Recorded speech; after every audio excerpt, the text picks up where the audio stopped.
High friends, happy republic day. আশা করি তোমরা প্রত্যেকে ভালো আছো আর আমিও ভালো আছি। আজকের দিনটা তোমরা খুব এনজয় করে কাটাও, ভালোভাবে কাটাও, এটাই চাই। আমিও আজকের দিনটা একটু ব্যস্ত রয়েছি, তাই এইভাবেই ভিডিওটা করছি। তো চলো, ফালতু আর কথা বাড়াবো না। আমি খুব সামান্যই কিছু কথা বলতে এলাম।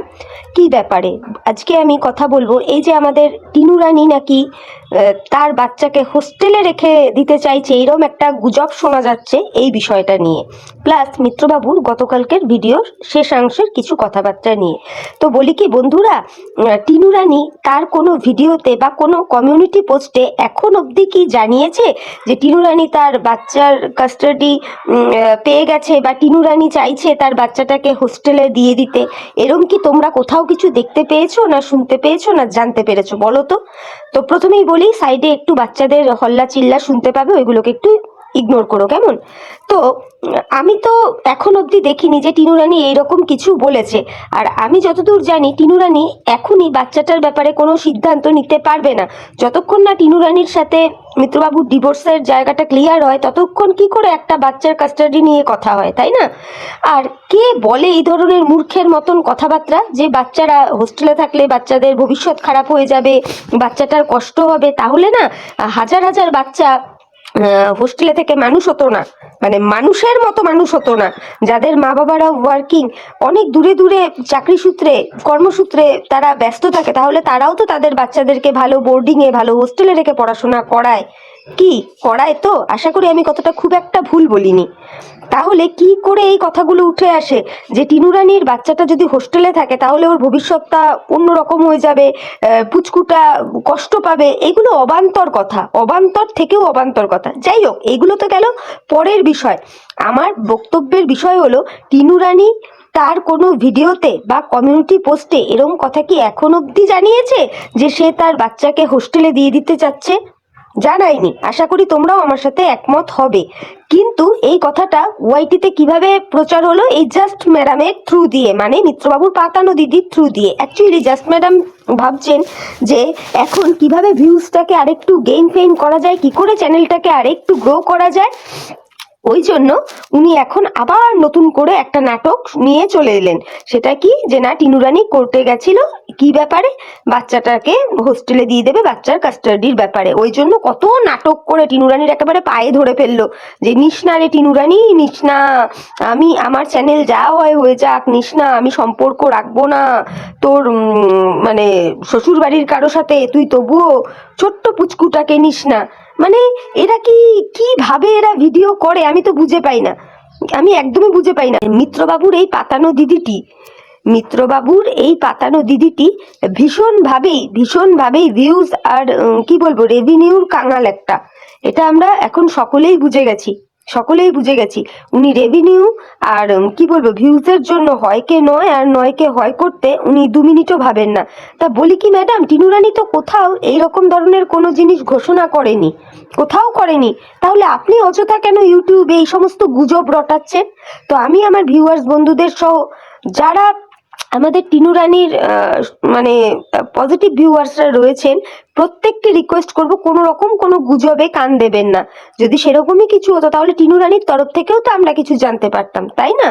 এই হলো ব্যাপার। তো এটা গেল টিনু রানীর বাচ্চাকে হোস্টেলে রাখার বিষয়। এবার আসি মিত্রবাবুর গতকালকের, মানে লাস্ট ভিডিও যেটা উনি করেছেন, সেই ভিডিওর শেষাংশটা নিয়ে। তো মিত্রবাবু, আপনি কি বলতে চাইলেন আপনার ভিডিওর শেষ দিকে? আপনি কি নতুন যে পরিকল্পনা প্ল্যান করছেন সেটা কোন দিক দিয়ে, মানে আরেকটা কি বিয়ে ফিয়ে করবেন এরকম কিছু একটা ইঙ্গিত দিলেন? কিন্তু জানেন তো, আমাদের আইনে বলে যে প্রথম স্ত্রীর সাথে যতক্ষণ না ডিভোর্স হয় ততক্ষণ কিন্তু দ্বিতীয় বিবাহ করা যায় না। যাই হোক, আপনার কথাবার্তা শুনে মনে হলো, আপনি বললেন তো সে যদি ভালো থাকতে পারে, খুশি থাকতে পারে, আমি কেন পারবো না। ভালো ভালো। আর এটা আমরা কেন, এটা দর্শকরাও প্রত্যেকেই জানে যে আপনি মানে সংসার পাতবেন, এটা কোনো খারাপ কথা নয়। আর এটা আমিও বলবো যে আজকে টিনু রানীও যদি বাইরে বেরিয়ে গিয়ে ও যদি নিজের মতো নিজে সেটেল হতে পারে বা হয়ে যায় ভবিষ্যতে, তাহলে আপনি কেন করবেন না? আপনারও একটা ভবিষ্যৎ আছে, অবশ্যই করতে পারেন। কিন্তু এমন ভাবে আপনি টিনু রানীকে খোঁচা মেরে মেরে বলছিলেন, আপনি যেমন বললেন যে বিয়েটা নাকি আপনার সেই সময় করার কোনো ইচ্ছাই ছিল না। ইচ্ছাই ছিল না, তাহলে আপনি বিয়েটা করেছিলেন কেন? আজ থেকে 5 বছর আগে আপনি বিয়েটা করেছিলেন কেন? আপনি নিশ্চয়ই তখন নাবালক ছিলেন না, যে বাবা মা জোর করলো আর আপনি সুসুর করে বিয়ে করতে চলে গেলেন। করলেন কেন? হ্যাঁ, আপনি আপনার জীবনের ভুল রেকটিফাই করতে চাইছেন। আপনার বিয়ের আগে নাকি অনেক রকমের সুযোগ ছিল, যেই সুযোগ আপনি কাজে লাগাতে পারেননি, এখন আপনি কাজে লাগাবেন।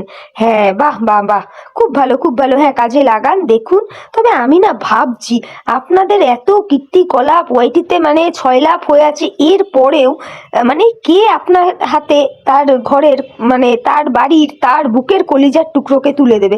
অবশ্য জানি না আপনি বিয়ে নিয়েই কথা বললেন না অন্য কোনো ব্যাপারে। তো আপনার কথা বলার থ্রোয়িংটা নিয়ে দেখে এটাই মনে হলো যে আপনি আবার সংসার আর কি পাততে চাইছেন। অ্যাকচুয়ালি আপনিও বুঝে গেছেন এখন আপনার ব্লগে আপনাকে আপনার মাকে দেখিয়ে আর সেইভাবে ভিউজ হচ্ছে না। নতুন মানুষের দরকার, নতুন মুখের দরকার, তাই না? নতুন মানুষ, নতুন মুখের দরকার। কি বলবো আর। তো যাই হোক, দেখুন আগে আগে কি হয়। তবে একটা কথাই বলবো, একটা সম্পর্ক থেকে না বেরিয়ে আসা অবধি এই ধরনের সিদ্ধান্ত নেবেন না কিন্তু। এটা আবার অন্যরকম দাঁড়ায়। আশা করি এগুলো আপনি জানেন। আপনি বেমালুম বললেন তো যে সে যদি ভালো থাকতে পারে, খুশিতে থাকতে পারে, আমারও তো খুশিতে থাকার অধিকার আছে। অবশ্যই অবশ্যই, কেন থাকবে না? নিশ্চয়ই আছে, আপনিও খুশিতে থাকুন না, কেউ তো বারণ করেনি। কিন্তু একটা দিক মিটিয়ে তারপর নেক্সট স্টেপটা চিন্তা করবেন, বুঝলেন? আর ভুল ভুল আপনি কোনটাকে বলছেন? যে বিয়ে করার সিদ্ধান্তটাকে ভুল, নাকি টিনু রানীকে বিয়ে করাটা ভুল? আপনি সেই জায়গায় বললেন যে আপনার বিয়ে করার ইচ্ছাই ছিল না। তার মানে এখান থেকে বোঝা গেল যে টিনু রানীকে বিয়ে করাটা ভুল নয়। আপনি এটাই বলতে চাইলেন যে ওই টাইমে আপনার বিয়ে করার কোনো ইচ্ছাই ছিল না। তাহলে দেখুন তো আপনি নিজেই কত বড় ভুল করলেন। ইস রে, কি কষ্ট হচ্ছে। তবে বলবো যে নেক্সট টাইম বিয়ে করলে এরম ভুল কিন্তু আর করবেন না, খুব দেখে শুনে বুঝে বিয়ে করবেন, ঠিক আছে? এই কটা কথা মনে হলো আপনাকে বলা যায় আপনার কালকের ভিডিওটা দেখে, সেই জন্যই বললাম। আর আপনার পাতানো দিদিকে বলতে চাই, আপনি না অতিরিক্ত গুজব রটাবেন না, অতিরিক্ত গুজব রটাবেন না, ঠিক আছে? টিনু রানীকে ছোট করার জন্য, টিনু রানীকে নিচে দেখাবার জন্য আপনি যে মন গড়া কাহাবাতগুলো বলেন, মানে দর্শকরা ধীরে ধীরে না বুঝে যাচ্ছে, বুঝতে পেরেছেন? বুঝে যাচ্ছে। তো এইটুকুই বলবো। আর বাকি বন্ধুদেরকে আবারও রিকোয়েস্ট করব, কেউ কোনো গুজবে কান দিও না, ঠিক আছে?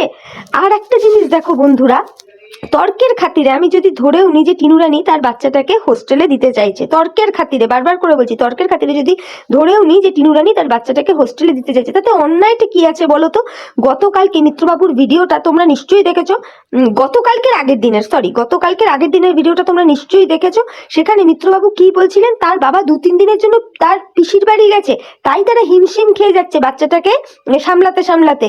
বাচ্চাটাকে সে স্কুল পর্যন্ত নিয়ে যেতে পারছে না, সে এত ব্যস্ত, সে স্কুল পর্যন্ত নিয়ে যেতে পারছে না। সে আবার কি বলছে যে না, এইভাবে চলতে থাকলে, এত কামাই করলে স্কুলটা, তাহলে তো বাচ্চাটার অভ্যাস খারাপ হয়ে যাবে। তাহলে পারভারিশটা উনি কিভাবে করেন? উনি তো করতে পারছেন না ঠিক মতো। তাহলে সেই জায়গায় বাচ্চাটা যদি সুন্দরভাবে একটা হোস্টেলে থেকে বড় হয়, একটা নিয়ম শৃঙ্খলার মধ্যে মানুষ হয়, তাতে অন্যায়টা কি, ক্ষতিটা কি, খারাপটা কি? আর এখন বাচ্চাটা যেই পরিস্থিতিটার মধ্যে আছে, কি দেখতে পাচ্ছে, দিনে রাতে 24টি ঘন্টা দেখতে পাচ্ছে বাড়িতে সে তার ঠাকুমা, দাদু আর বাবা, তার সামনে কি ধরনের জিনিসগুলো প্রেজেন্ট হচ্ছে, তোমার মা কোথায়, না মা মারা গেছে, এই টাইপের জিনিসপত্রগুলো, যেগুলো আমি শুনেছি বা বিগত মানে বেশ কিছু মাস আগে তোমরা ভিউয়ার্সরাও শুনেছো। তো এইগুলো এখন না হয় বাচ্চাটা বুঝতে পারছে না, কিন্তু একটা টাইম বড় হবে যখন বাচ্চাটা, যখন ও এই ভিডিওগুলো দেখবে, তখন তো ওর মনে হবে যে ও আমার মা সম্পর্কে, মা একটা ভুল করেছিল বলে মার সাথে এই আচরণগুলো করা হয়েছে, বা বা মাকে বাড়ি থেকে বের করে দেওয়া হয়েছে, বা এই যে বিষয়বস্তুগুলো, এটা কি ওর জন্য খুব ভালো হবে? তার থেকে এটা ভালো নয় কি যে ও একটা ভালো পরিবেশ পাক, একটা সুন্দর হোস্টেলে ও পড়াশোনা করুক, মানুষের মতো মানুষ হোক। তো আমার তো মনে হয় টিনু রানী যদি মানে ভবিষ্যতে এইরকম এখনো নিয়েছে কি নেয়নি আমি জানি না, ভবিষ্যতে যদি এইরকম সিদ্ধান্ত নেয়, তাহলে আমি এটাকে সাপোর্টই করি। বাচ্চাটার মুখের দিকে তাকিয়ে, প্রত্যেকটা বাচ্চাই মা বাবার একদম কলিজার টুকরো হয়, কিন্তু পরিস্থিতি পরিবেশটাও দেখতে হবে। প্রত্যেকটা মা বাবাই চায় যে আমার বাচ্চাকে আমি সমস্ত দিক দিয়ে সেরার থেকে সেরাভাবে মানুষ করব। তার জন্য বাবা মা হিসেবে যদি একটু স্যাক্রিফাইস করতে হয়, সেটা করতেও আমরা রাজি থাকি। তো চলো বন্ধুরা, এই কটা কথা মনে হলো যে বলা যায় বা বলার দরকার আছে, সেই জন্যই বললাম। আর এগেইন তোমাদের হ্যাপি রিপাবলিক ডে। আজকের দিনটা তোমরা খুব এনজয় করে কাটাও। আর আমার একটা ব্লগ চ্যানেল রয়েছে, তোমরা জানো, উদয়মৌ ব্লগস। ওই চ্যানেলটাকেও তোমরা একটু সাপোর্ট করো। আর ওই চ্যানেলে খুব সুন্দর ভিডিও আসতে চলেছে রিপাবলিক ডে নিয়ে। তো চলো, সাথে থাকো, পাশে থেকো। আর ভিডিও ভালো লাগলে অবশ্যই সাবস্ক্রাইব করে পাশে থেকো। Tata, bye, love you all.